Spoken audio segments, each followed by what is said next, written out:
খবর শুনছেন Bardhaman news TV YouTube channel থেকে। আজকের বিশেষ খবর হলো, লোকসভা নির্বাচনের চতুর্থ দফায় আজ এ রাজ্যে বহরমপুর, কৃষ্ণনগর, রানাঘাট, বোলপুর, বীরভূম, বর্ধমান পূর্ব, বর্ধমান, দুর্গাপুর ও আসানসোলে এই 8টি আসনে ভোট নেওয়া হবে। এজন্য যাবতীয় প্রস্তুতি সম্পন্ন। তৃণমূল কংগ্রেস নেত্রী মুখ্যমন্ত্রী মমতা ব্যানার্জি বিজেপির সমালোচনা করে বলেছেন, ওই দল টাকা খরচ করে রাজ্যের বদনাম করছে। কুর্মী প্রার্থীর বিরুদ্ধে মানহানির মামলা, হুঁশিয়ারি। পুরুলিয়া থেকে মমতার জেল যাত্রা কামনা শুভেন্দুর। সন্দেশখালী ইস্যুতে এবার রেখা শর্মার বিরুদ্ধে পুলিশে নালিশ তৃণমূলের, কড়া পদক্ষেপের আর্জি। কেষ্টকে ছাড়া ভোট ময়দানে বাজিমাত করবেন শতাব্দী, বিস্ফোরক শুভেন্দু। চাকরি দেওয়ার নামে লক্ষাধিক টাকার প্রতারণা, দেব ভোটের আগেই ঘাটালের মাস্টার প্ল্যান সব শেষ হয়ে গেল। সন্দেশখালীতে আজ তৃণমূল কংগ্রেস ও বিজেপি কর্মীর বিরুদ্ধে ধুন্ধুমার কাণ্ডবাদ। আসছি বিস্তারিত খবরে। লোকসভা নির্বাচনের চতুর্থ দফায় আজ এ রাজ্যে 8টি সহ 10 দেশের মোট 96টি আসনে ভোট নেওয়া হবে। এর জন্য প্রস্তুতি সম্পন্ন।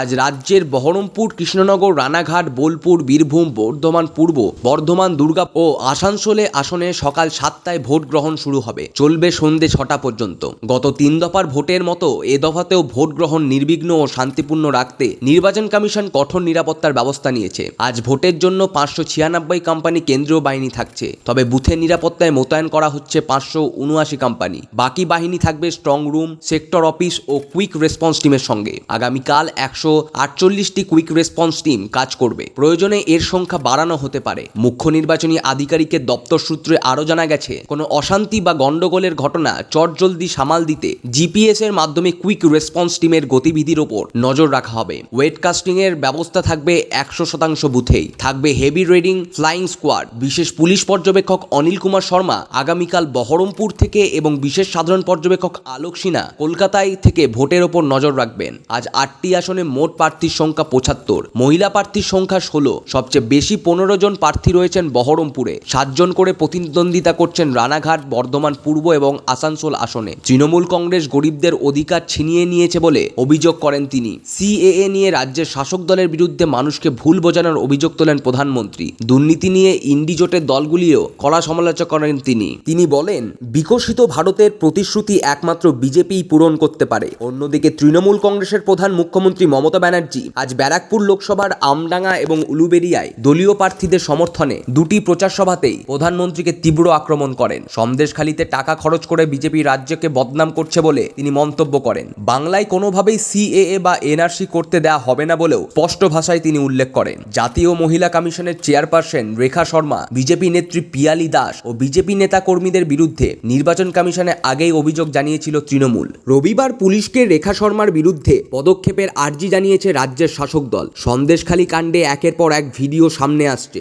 জানিয়ে তৃণমূলের অভিযোগ রাজ্যের বিরোধী দল বিজেপি পরিক্রমা মাফিক এই ঘটনা ঘটিয়েছে। পাশাপাশি জাতীয় মহিলা কমিশনের প্রধান রেখা শর্মার বিরুদ্ধে তৃণমূলের শীর্ষ নেতৃত্বের অভিযোগ, তিনি জোর করে সন্দেশখালীর মহিলাদের দিয়ে ধর্ষণের অভিযোগ করিয়েছেন। শুক্রবার তৃণমূলের তরফ থেকে সাংবাদিক সম্মেলন করে মন্ত্রী শশী পাজা বলেছিলেন, রেখা শর্মা রাজনৈতিকভাবে সিগন্যাল পেয়ে এখানে এসে পালে হাওয়া দিয়েছেন। মহিলা কমিশনের এই পক্ষপাতিত্ব খুবই দুর্ভাগ্যজনক। গত 4 মে প্রথমবার সন্দেশখালী কাণ্ডের ভিডিও সামনে আসে। সেখানে বিজেপি নেতা গঙ্গাধর কয়ালকে বলতে শোনা গিয়েছিল, সন্দেশখালীতে রেখা পাত্রদের ধর্ষণের অভিযোগ সাজানো, মহিলাদের ভুল বোঝানো হয়েছে। সেই সঙ্গে তার দাবি, এজন্য বিরোধী দলনেতা শুভেন্দু অধিকারী তাদের টাকা ও মোবাইল দিয়ে সাহায্য করেছিলেন। ওই ভিডিওর পর আরও একটি ভিডিও ভাইরাল হয়। সেখানে এক নির্যাতিতকে বলতে শোনা গিয়েছিল, তাকে সাদা কাগজে সই করিয়ে ধর্ষণের অভিযোগ করানো হয়। সেই মহিলা আরও জানান, পরে অভিযোগ তুলতে গেলে তাকে বাধা দেওয়া হয়। চাকরি দেওয়ার নামে প্রতারণা নতুন কিছু নয়। সেই ঘটনা আরও একবার ঘটাতে দেখা গেল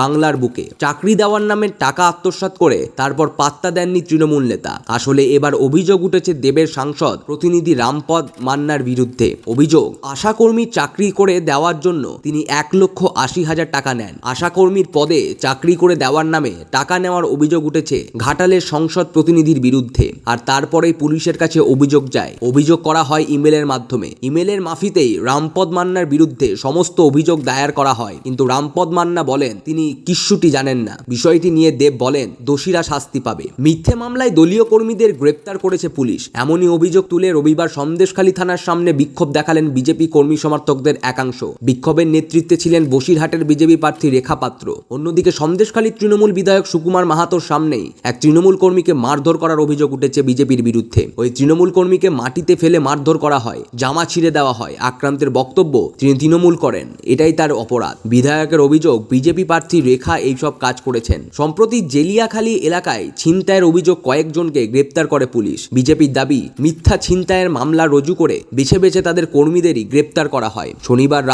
শনিবার রাতেই প্রকাশ্যে এসেছে সন্দেশখালী স্ট্রিং ভিডিওর দ্বিতীয় পর্ব। এই ভিডিও সন্দেশখালীর স্থানীয় বিজেপি নেতা গঙ্গাধর কয়ালকে দেখা গিয়েছে। প্রথম ভিডিওতেই দেখা যায় অজ্ঞাত পরিচয় ব্যক্তিদের কাছে গঙ্গাধর নিজে স্বীকার করছেন সন্দেশখালীর আন্দোলন সাজানো, টাকার বিনিময়ে সেখানে মহিলারা তৃণমূল নেতার বিরুদ্ধে ধর্ষণ এবং অত্যাচার। প্রথম ভিডিওতে দেখা যায় অজ্ঞাত পরিচয় ব্যক্তিদের কাছে গঙ্গাধর নিজে স্বীকার করেছেন সন্দেশখালীর আন্দোলন সাজানো, টাকার বিনিময়ে সেখানকার মহিলারা তৃণমূল নেতাদের বিরুদ্ধে ধর্ষণ এবং অত্যাচারের ভুয়ো অভিযোগ দায়ের করেছেন। যদিও বর্ধমান নিউজ টিভি এই ভিডিওর সত্যতা যাচাই করেনি। বহরমপুরে ভোট সন্ত্রাস হতে পারে বলে উদ্বেগ প্রকাশ করে পুলিশ ও তৃণমূল কংগ্রেসের সমালোচনা করেছেন প্রদেশ কংগ্রেস সভাপতি সাংসদ অধীর রঞ্জন চৌধুরী। সাংবাদিক সম্মেলন করে তিনি 2026-এর বিধানসভা নির্বাচন পর্যন্ত তৃণমূল কংগ্রেসের সরকার টিকবে না বলে সিপিআইএমের কেন্দ্রীয় কমিটির সদস্য সূর্যকান্ত মিশ্র মন্তব্য করেছেন। আজ হুগলি লোকসভা কেন্দ্রের বামফ্রন্ট প্রার্থীর সমর্থনে পান্ডুয়ায় প্রচারে গিয়ে তিনি তৃণমূল বিজেপি আতাতে অভিযোগ তোলেন। আজ বহরমপুরে সাংবাদিকদের মুখোমুখি হয়েছিলেন তিনি। সন্দেশখালী স্ট্রিং অপারেশনের ভিডিও ভুয়ো বলে দাবি করেন কলকাতা হাইকোর্টের দ্বারস্থ হয়েছেন সন্দেশখালীর বিজেপি নেতা গঙ্গাধর কয়াল। গত শনিবার ওই ভিডিও সমাজ মাধ্যমে ভাইরাল হয়। তৃণমূল কংগ্রেসের দাবি, এতে দেখা গেছে গঙ্গাধর কয়াল স্বীকার করেছেন সন্দেশখালীতে ধর্ষণের অভিযোগ সাজানো, টাকার বিনিময়ে মিথ্যে অভিযোগ দায়ের করেছেন মহিলারা। এ নিয়ে ভোটের মধ্যে উত্তপ্ত হয়ে ওঠে রাজ্য রাজনীতি। ভিডিও প্রকাশ্যে আসার পরই বিরোধী দলনেতা শুভেন্দু অধিকারী দাবি করেছেন গঙ্গাধরের বিরুদ্ধে হাইকোর্টে যাবেন। সিবিআই তদন্তেও দাবি জানান তিনি। আজ হাইকোর্টে বিচারপতি জয় সেনগুপ্তের এজলাসে মামলা দায়ের করার অনুমতি চান গঙ্গাধর। বিচারপতি সেই অনুমতি দিয়েছেন। হাইকোর্টে নিরাপত্তার আবেদনও জানিয়েছেন গঙ্গাধর। আগামী সোমবার এই মামলা শুনানি হতে পারে। সপ্তম দফা লোকসভা ভোটের মনোনয়ন পেশের কাজ এগিয়ে চলেছে। ডায়মন্ড হারবার কেন্দ্রে তৃণমূল কংগ্রেস প্রার্থী অভিষেক ব্যানার্জি আজ বর্ণাঢ্য পদযাত্রা করে আলিপুরের দক্ষিণ 24 পরগনার জেলা শাসকের দপ্তরে গিয়ে মনোনয়ন জমা দেন। সঙ্গে ছিলেন দলীয় কর্মী সমর্থকরা। বেরিয়ে এসে সন্দেশখালী প্রসঙ্গে বিজেপিকে তীব্র আক্রমণ করে তিনি বলেন, সামান্য ভোটের জন্য বিজেপি বাংলার 10 কোটি মানুষের অসম্মান করেছে। গোধরা এবং পুলওয়ামার কথাও এই ইস্যুতে টেনে আনেন অভিষেক। কলকাতা উত্তর কেন্দ্রের তৃণমূল প্রার্থী সুদীপ বন্দ্যোপাধ্যায়ও আজ মনোনয়ন পেশ করেছেন। সঙ্গে ছিলেন মন্ত্রী শশী পাজা ও বিধায়ক অতীন ঘোষ। এই কেন্দ্রের বিজেপি প্রার্থী তাপস রায় এবং কলকাতা দক্ষিণ কেন্দ্রের বিজেপি প্রার্থী দেবশ্রী চৌধুরী আজ রোড শো করে মনোনয়ন জমা দিতে যান। তাপস রায়ের সঙ্গে ছিলেন ত্রিপুরার মুখ্যমন্ত্রী মানিক সাহা। দমদম কেন্দ্রের তৃণমূল কংগ্রেস প্রার্থী সৌগত রায়, এই কেন্দ্রের সিপিআইএম প্রার্থী সুজন চক্রবর্তী, বসিরহাট লোকসভা কেন্দ্রের কংগ্রেস সমর্থিত সিপিআইএম প্রার্থী নিরাপদ সর্দার এবং বারাসাতের ফরওয়ার্ড ব্লক প্রার্থী সঞ্জীব চট্টোপাধ্যায়ও আজ মনোনয়ন জমা দিয়েছেন। বরানগর বিধানসভা কেন্দ্রের উপনির্বাচনের জন্য পদপ্রার্থী দাখিল করেছেন তৃণমূল কংগ্রেসের সায়ন্তিকা ব্যানার্জি। যাদবপুরের বিজেপি প্রার্থী ডক্টর অনির্বাণ গাঙ্গুলি মনোনয়ন পেশে রোড শোয়ে উপস্থিত ছিলেন প্রবীণ বিজেপি নেতা রেলমন্ত্রী অশ্বিনী বৈশ্যা। নির্দিষ্ট সময় পেরিয়ে যাওয়ার পরেও রোড শো চালার অভিযোগে বর্ধমান দুর্গাপুর কেন্দ্রের বিজেপি প্রার্থী দিলীপ ঘোষের রোড শো আটকে দিলেন নির্বাচন কমিশন। পূর্ব বর্ধমানের রায়ান স্কুল মোড়ের থেকে শুরু হয়ে গোটা গ্রাম ঘুরে সেখানে এই রোড শো শেষ হবার কথা ছিল, কিন্তু রায়ানের দুর্গাতলার কমিশনের প্রতিনিধিরা তাদের আটকে দিলে দুপক্ষের বাকবিতণ্ডা শুরু হয়। দেখা যায় তীব্র উত্তেজনা। বিজেপির জেলা সভাপতি অভিজিৎ তা নিয়ে অভিযোগ করেন শাসক দলের হয়ে কাজ করছে কমিশনের লোকেরা। অন্যদিকে কমিশনের প্রতিনিধিদের দাবি সময় উত্তীর্ণ হয়ে যাওয়ায় রোড শো বন্ধ করার অনুরোধ জানানো হয়। দিলীপ ঘোষের দাবি করেন নির্দিষ্ট শেষ করা হয়েছে, কিন্তু বিনা কারণে তাদের গাড়ি আটকে দেওয়া হয়। ভোটের আগেই পূর্ব বর্ধমানের ভাতার বাজারে বিজয় মিছিল করল তৃণমূল কংগ্রেস। উপস্থিত ছিলেন ভাতারের বিধায়ক মান গোবিন্দ অধিকারী ও দলের ব্লক সভাপতি বাসুদেব যশ সহ দলের কর্মীরা। সবুজ আবির খেলায় মেতে ওঠেন তারা। বিরোধীরা এই মিছিলকে গুরুত্ব দিতে নারাজ। মুর্শিদাবাদের ভরতপুর বিধানসভা কেন্দ্রের তৃণমূল কংগ্রেস বিধায়ক হুমায়ুন কবিরকে নির্বাচন কমিশন শো কজ করেছেন। ভোটের প্রচারে বিজেপি প্রার্থীদের সমর্থকে তার কিছু মন্তব্য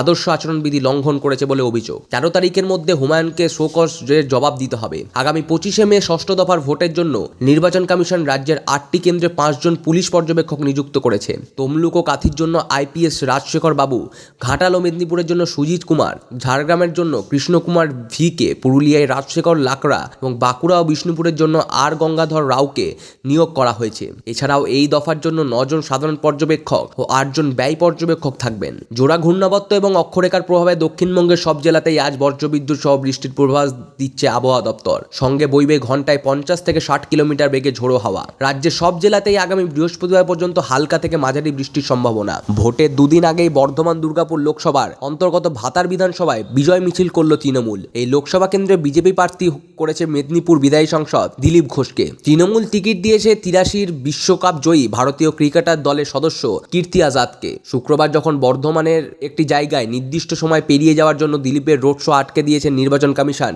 তখন ভাতার বাজারে আগাম বিজয় মিছিল করলেন তৃণমূল